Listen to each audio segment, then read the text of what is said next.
India के जो foreign minister हैं उन्होंने प्रॉपर उसके ऊपर डिप्लोमेटिक वे से काम किया और उस सजाए मौत को कतर ने ना सिर्फ कैंसिल किया है बल्कि कोशिश ये की जा रही है सजा को प्रॉपर कैंसिल करवा दिया जाए। जो 8 इंडियन नेवल ऑफिशियल्स हैं ये सारे के सारे जो हैं वो अब रिहा हो जाएंगे। बड़ा डिप्लोमेटिक कामयाबी हुई है नरेंद्र मोदी की। भारत मैन्युफैक्चरिंग बहुत अच्छी करता है, दुनिया में उसकी एक्सपोर्ट बहुत ज़्यादा है।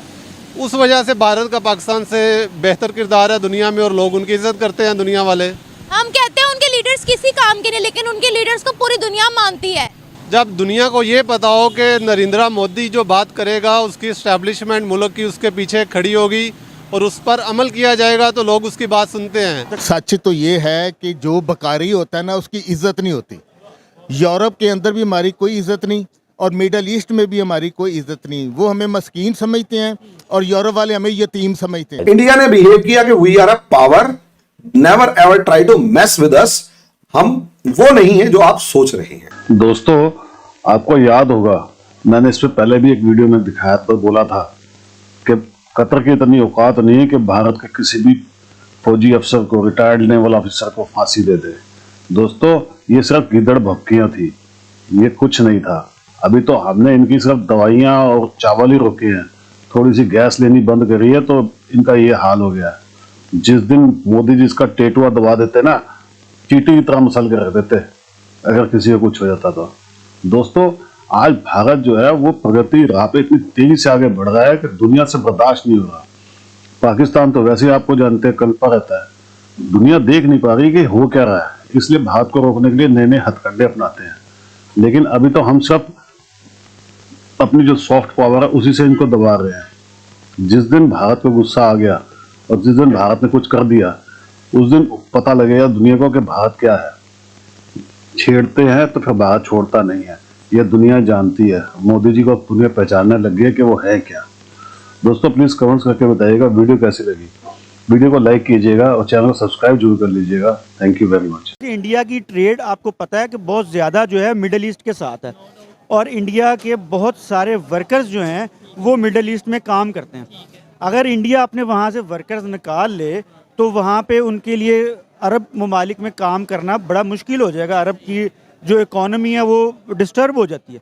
उन्होंने उसका दबाव बना के इंडिया ने अपनी डिप्लोमेसी के ज़रिए उनको उनके वहाँ पे जो उनके वहाँ पे ट्रेड मिनिस्टर है और उसका कतर का, उनके ज़रिए शेख तमीम से रिक्वेस्ट करके उन्होंने उसकी सज़ा मुअत्तल करवा दी।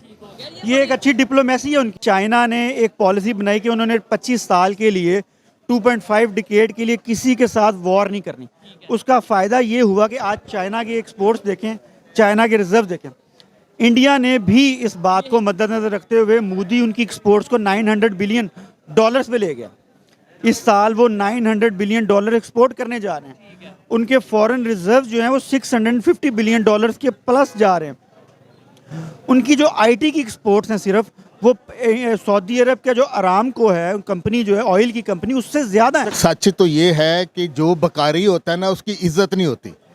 यूरोप के अंदर भी हमारी कोई इज्जत नहीं और मिडल ईस्ट में भी हमारी कोई इज्जत नहीं। वो हमें मस्कीन समझते हैं और यूरोप वाले हमें यतीम समझते हैं। आपने अगर देखा हो तो कुछ अर्सा पहले हमारे प्राइम मिनिस्टर भी गए थे दुबई, लेकिन किसी ने रिसीव नहीं किया था।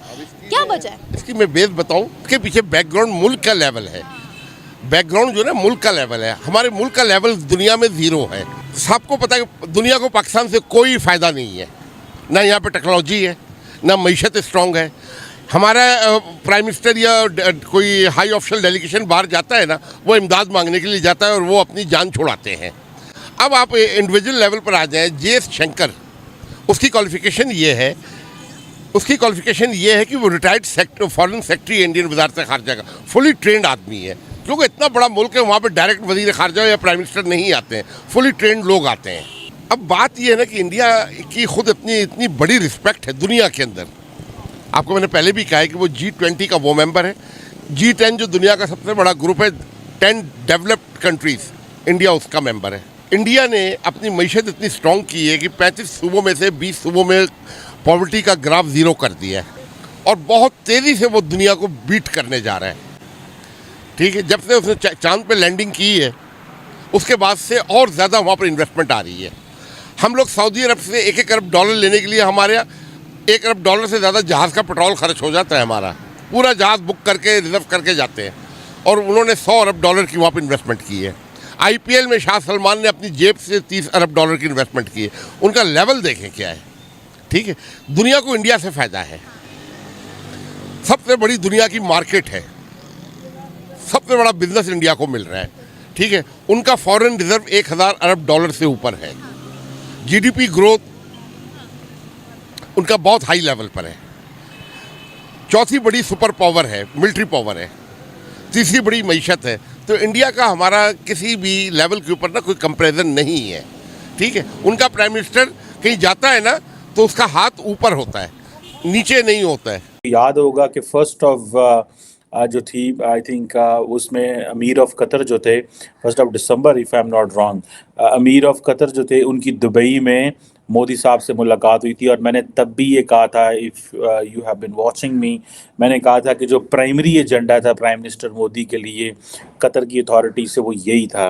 और इंडिया ने बड़े इसको जिसे कहते हैं ना दौरे भी नहीं किए और काम भी निकलवा लिए। अब वो जो लोग हैं जो 8 इंडियन नेवल ऑफिशियल्स हैं ये सारे के सारे जो हैं वो अब रिहा हो जाएंगे। यहाँ पे जो लोग खड़े हैं उनसे ये मैं पूछूंगा कि इंडिया से आज ट्रेड चाहिए, बिजनेस चाहिए या जंग चाहिए? सर बिजनेस चाहिए, ट्रेड चाहिए, रिलेशन चाहिए। ट्रेड चाहिए बेहतर।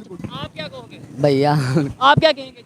ट्रेड चाहिए। ट्रेड चाहिए। अच्छा, आज हम ये 2023 में ट्रेड की बात कर रहे हैं, लेकिन 76 साल से हम जंग की बात करते आए हैं। ये सोच अगर आज पब्लिक को आई है, क्या वजह है? यहाँ पे इकोनॉमी क्राइसिस चल रही है, इस वजह से ट्रेड चाहिए, इस वजह से मजबूरन कह रहे हैं, या फिर सोच बदल गई है? ये अवाम की सर सोच बदल गई है, और सोच जो बदली है, जो हम पर मुसल्लत हैं 75 सालों से, उन्होंने अवाम अब समझदार हो गई है, वो समझती है गलती कहाँ पर है। 76 साल तो वैसे हमने उसे भी, आप इसे एग्री करेंगे या डिसएग्री के 76 साल हमने उन्हें भी ये कहा कि हम नहीं मानते इंडिया को, हम ये कर देंगे। आज हम तस्लीम क्यों कर रहे हैं? हमें जो बताया गया था 75 सालों से वो हमारा दुश्मन है।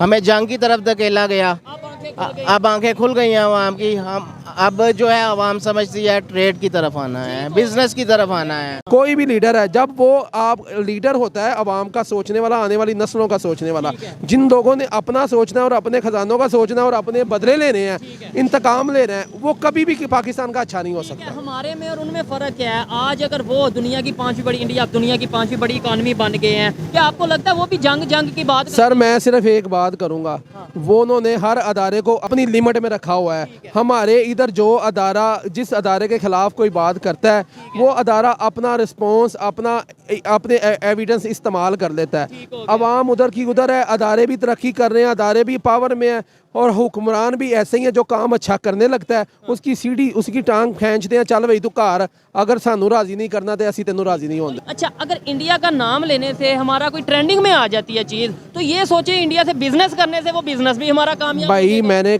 हम लोग ना अपनी आने वाली नस्लों को पता क्या कहते हैं, इंडिया साडा दुश्मन है, तुसी और ऐसे हथियार चुको। हम ये क्यों नहीं कहते, उससे हमने मीठे होके उससे प्यार बिजनेस भी करना, और उसको कहना है कि हम आपके भाई हैं। बड़े 1947 से पहले हमारा एक ही कबीला था। आज इनको भारत एक ही कबीला लगने लग गया दोस्तों। कल तक यही थे ना जो धमकियां देते थे, आज भी वहाँ पे ऐसे ऐसे जाहिल बैठे हुए हैं जो ये सोचते हैं कि भारत को तो हम कभी भी मुसल देंगे। हमारे जो आर्मी वाले थे उन्होंने भारत को कई बार हराया है, ये नहीं पता कि हर बार ही उनकी पैंट उतार के नंगा करके भेजा है, इतना मारा है उनको, लेकिन फिर भी ये अकल नहीं आती इनको। और दोस्तों ये आज भी ये मत सोचिएगा कि इनको कोई भारत से कोई गरज वो प्रॉब्लम की वजह से कर रहे हैं सब। ये आप ये जानते हैं ये सब इनकी प्रॉब्लम है, तभी रो रहे हैं। आज इनके पेट भर जाएंगे तो ये फिर कल को लड़का बैठ जाएंगे। आज इनके कोई साथ नहीं दे रहा, दुनिया में कोई मुल्क इनके साथ नहीं दे रहा। आज ये पैसे से मोहताज है, इसलिए इनकी ये हालत है। जिस दिन इनके पास दोबारा से पैसे आ गए, जिस दिन इनकी जेबें भर गई, पेट भर गया, उस दिन फिर ये भारत को धमकियां देनी शुरू कर देंगे। दोस्तों ये कौम सुधरने वाली कौम नहीं है, ये इसीलिए पाकिस्तानियों से दुनिया नफरत करने लग गई है। मोदी जी ने इनको इतना अकेला करके रख दिया है कि आज ये बेघर हो चुके हैं, भूखे मरने की नौबत आ गई है। और ये तब तक ऐसे रहेंगे, तब तक ये शांत रहेंगे। दोस्तों आप कमेंट्स करके बताइएगा मैं ठीक कह रहा हूँ या गलत। वीडियो को लाइक कीजिएगा और चैनल सब्सक्राइब जरूर कर लीजिएगा। Thank you very much.